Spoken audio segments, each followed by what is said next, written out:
अब इसी पर अधिक जानकारी साझा करने के लिए संवाददाता घनश्याम लाइव जुड़ चुके हैं। घनश्याम, बसपा ने 7 प्रत्याशियों का ऐलान कर दिया है और देखा जाए तो इन 7 में से 5 मुस्लिम कैंडिडेट्स हैं। क्या लगता है जो कांग्रेस और सपा का गठबंधन है, क्या ये बड़ी चुनौती बन सकते हैं 5 मुस्लिम कैंडिडेट्स?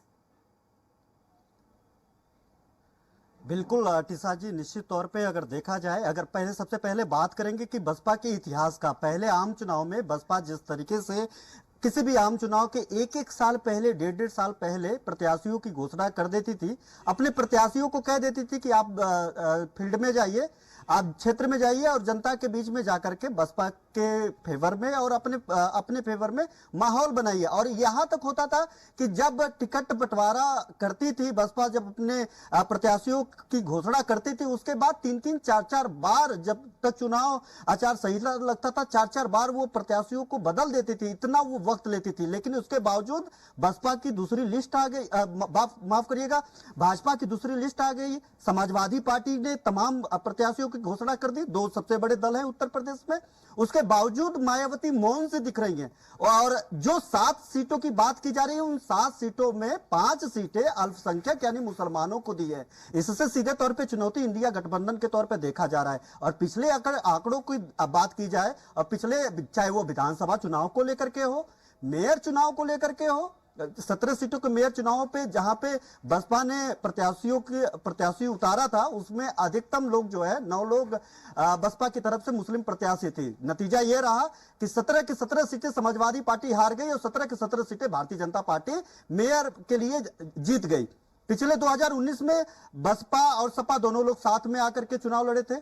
10 सीटें बहुजन समाज पार्टी के खाते में गई थी, 5 ही सीटें समाजवादी पार्टी के खाते में गई।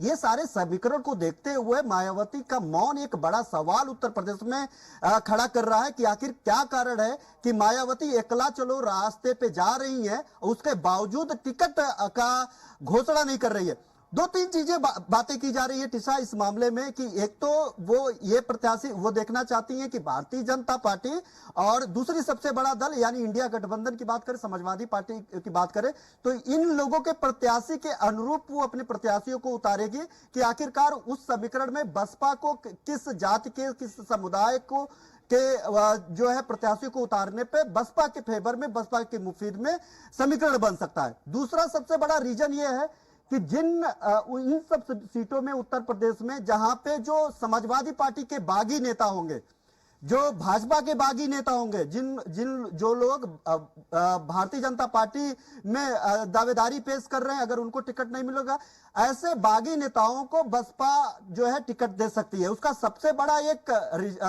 परिणाम हम लोग देख सकते हैं कि उन्नाव से वहां पे पूर्व वरिष्ठ पत्रकार को, जो पिछली बार विधानसभा में भारतीय जनता पार्टी से दावा कर रहे थे, भारतीय जनता पार्टी ने उन्नाव से वहां पे विधानसभा चुनाव नहीं लड़ाया है वरिष्ठ पत्रकार अशोक पांडे जी को, तो उन्होंने निर्दलीय पर्चा दाखिल कर दिया था। हालांकि भारतीय जनता पार्टी ने काफी मनाया तो अशोक पांडे ने पर्चा वापस ले लिया। अब अशोक पांडे को उन्नाव से बीएसपी ने प्रत्याशी उतारा है, यानी वो भारतीय जनता पार्टी के एक बागी नेता हैं जिनको बीएसपी अब टिकट दे रही है। तो ऐसे कई समीकरण हैं, कई आंकड़े हैं, इससे ये तो भी साफ है कि इससे ध्रुवीकरण काफी ज्यादा बढ़ेगा। और मायावती पर लगातार इस बाबत विपक्षी दल, खासतौर पे अगर बात करें तो समाजवादी पार्टी, कांग्रेस के लोग, कांग्रेस तो हालांकि बोलने से बचती रही है क्योंकि उसको अंतिम तक उम्मीद थी कि बीएसपी इंडिया गठबंधन का हिस्सा हो सकती है। यहां तक की चर्चा की जा रही थी कि उनको मायावती को प्रधानमंत्री पद के दावेदार और इनको चेहरा भी घोषित किया जा सकता है, तो इसलिए कांग्रेस तो बोलने से बची। लेकिन गाहे बगाहे समाजवादी पार्टी बीच बीच में बोलते रहती है कि वो जिसका खाना उसका दाना।